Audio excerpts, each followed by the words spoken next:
दोस्तों नमस्कार, मैं तपेश जैन। मेरे चैनल में आपका बहुत बहुत स्वागत है। आज का टॉपिक है इंडिया और मालदीव के संबंध में। मालदीव के जो रिलेशन हैं इंडिया के साथ, वो दिन ब दिन ख़राब होते जा रहे हैं। तो इसी टॉपिक को हम डिस्कस करेंगे। तो मालदीव की इम्पोर्टेंस सामरिक दृष्टि से इंडिया के लिए बहुत ज़्यादा है, क्योंकि इसकी जो पोजीशन है वो इंडिया के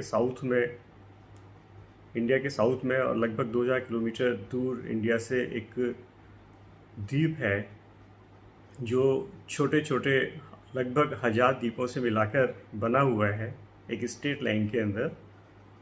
तो मालदीव बहुत इम्पोर्टेंट इंडिया के लिए स्ट्रेटेजिकली है। ये कई सी रूट्स जो हैं इधर से गुजरते हैं, तो ट्रेड के लिए भी बहुत इम्पोर्टेंट है। तो इंडिया के साथ इसके रिलेशंस बिगड़ रहे हैं, और रिलेशंस कब से बिगड़े हैं अगर हम ये समझें तो मालूम होगा कि जब से नए प्रेसिडेंट मुइज्जू बने हैं, उससे पहले इंडिया के मालदीव से बहुत अच्छे संबंध रहे हैं। तो वहाँ के जो प्रेसिडेंट थे मोहम्मद साली है, वो इंडिया समर्थक थे और उन्होंने हमेशा इंडिया की स्ट्रेटेजिक पोजीशन को समझा है और हमेशा साथ दिया है। लेकिन जो सितंबर 23 में राष्ट्रपति मुइज्जू बने, तो उनका उद्देश्य सिर्फ ये रहा कि इंडिया से संपर्क न्यूनतम रखना और चाइना से संबंध बढ़ाना।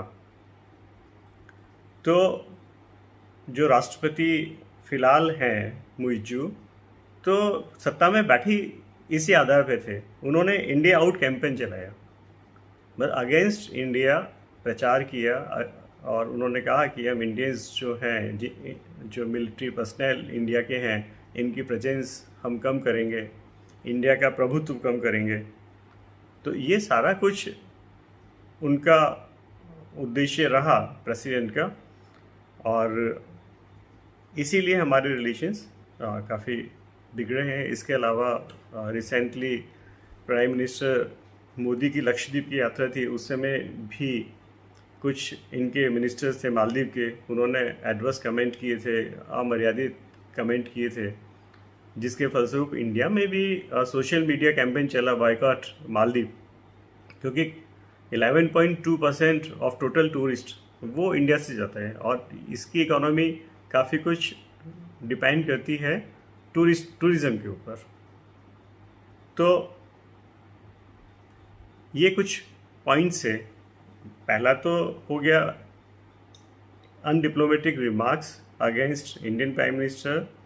इसके अलावा स्क्रैपिंग ऑफ क्रूशियल एग्रीमेंट्स, जो हमारे क्रूशियल एग्रीमेंट्स है इंडिया के मालदीव के साथ, उनको स्क्रैप कर दिया, उनको ख़त्म किया।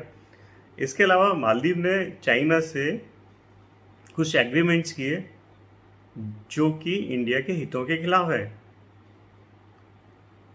क्योंकि इंडिया के लिए स्ट्रेटेजिकली इंडियन ओशन में अपनी प्रेजेंस बनाए रखना बहुत ज़्यादा ज़रूरी है। लेकिन चाइना की जो विस्तारवादी नीति है, तो उसके अंतर्गत उसका उद्देश्य ये है कि वो ज़्यादा से ज़्यादा इन्फ्लुएंस बढ़ाए। तो उसके लिए वो इंफ्रास्ट्रक्चरल ट्रीटी है या डिफेंस ट्रीटी, इकोनॉमिक मदद करना है, आर्थिक सहायता करना है, तो इन सब के द्वारा उनको कर्ज प्रोवाइड करना है इंफ्रास्ट्रक्चर के लिए, रिकन्स्ट्रक्शन के लिए।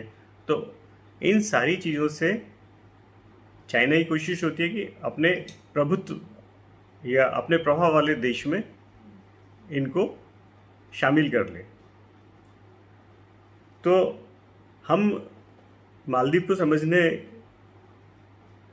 को आगे डिस्कस करें, उससे पहले ये चीज़ भी मैं बता दूं आपको कि वहाँ की जो पार्लियामेंट है उसके चुनाव आज 21 अप्रैल को हुए हैं, और पार्लियामेंट जो है उनकी मेंबर्स उनके हैं 87 मेंबर्स हैं। तो 87 मेंबर्स के लिए चुनाव हो रहे हैं, और उसके लिए केरल, श्रीलंका, मलेशिया में भी मतपेटियाँ रखी गई हैं कि कुछ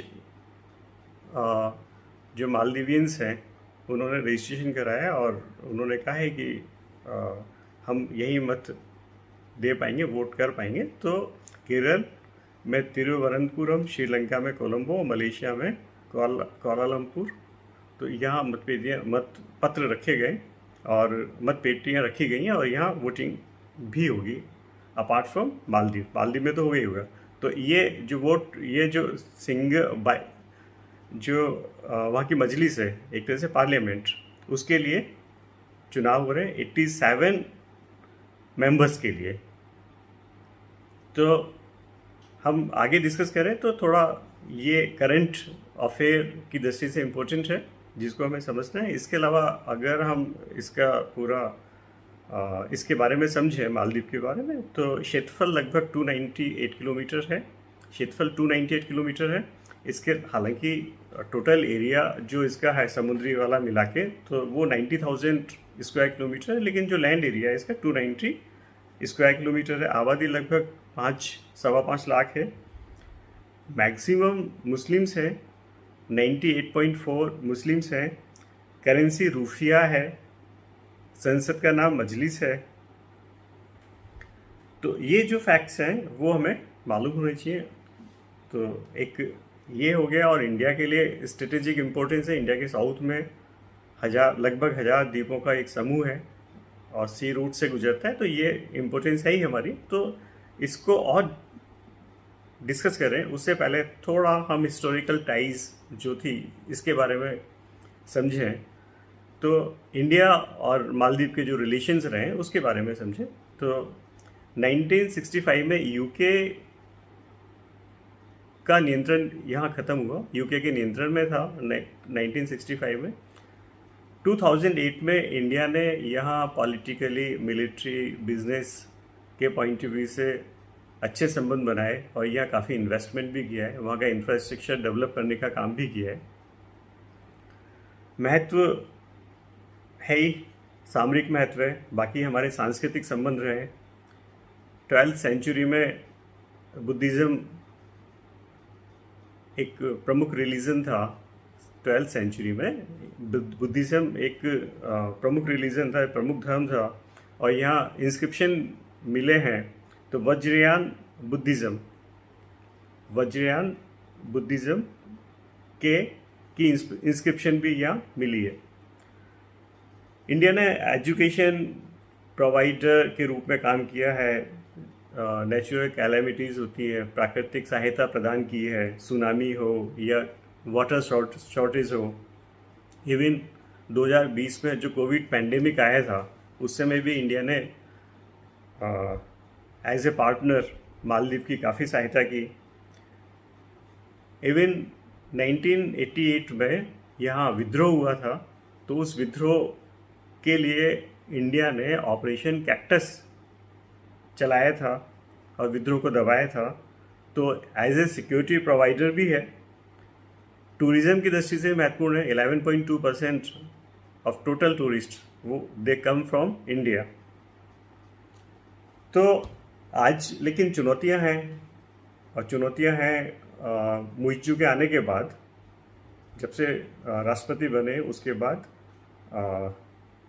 हमारे सामने काफ़ी चुनौतियां हैं। इंडिया के सामने काफ़ी चुनौतियां हैं। तो पहली चुनौती तो यही थी कि उन्होंने कैंपेन चला रखी है इंडिया आउट, और उसमें सारे मिलिट्री जो पर्सनल थे जिनकी प्रेजेंस वहाँ थी उनको हटा दिया गया है।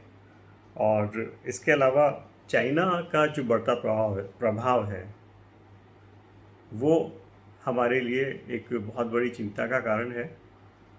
तो चाइना ने मालदीव के प्रेसिडेंट मुइज़्ज़ू चाइना गए थे और वहाँ एग्रीमेंट किए। तो agreement belt and road initiative BRI में शामिल किया इसको, मालदीव को, जो कि इंफ्रास्ट्रक्चर एंड रोड की दृष्टि से काम करेगा। इसके अलावा ये कमिट किया कि जो नेचुरल कैलेमिटी होगी या प्राकृतिक आपदा होगी उसमें सहायता करेगा।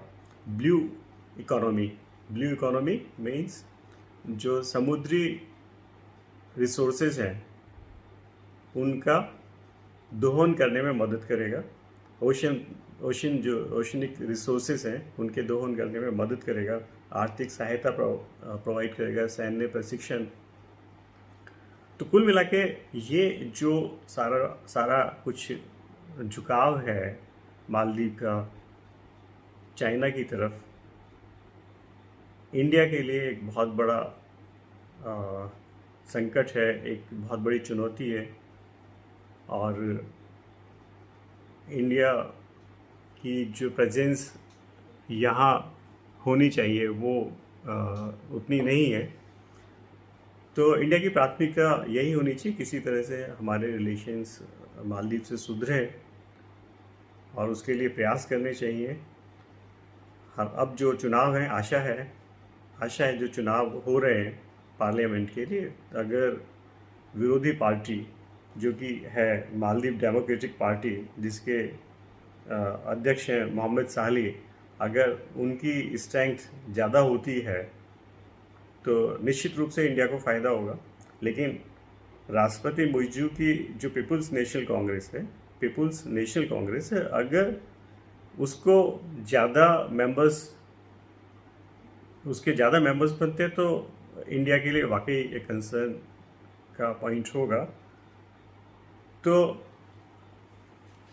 भारत की विदेश नीति के लिए भी ये चैलेंज है और भारत की डिप्लोमेसी के लिए भी चैलेंज है, क्योंकि हम नेबरहुड फर्स्ट की नीति अपनाते रहे हैं कि हमारे जो नेबर्स हैं वो पहले हैं, लेकिन नेबर्स तो कहीं और जाते जा रहे हैं।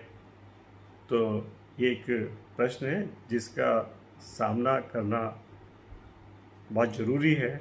आशा है इसका सामना हमारे विदेश मंत्री भारत और प्राइम मिनिस्टर और लीडरशिप कर पाएगी। Thank you.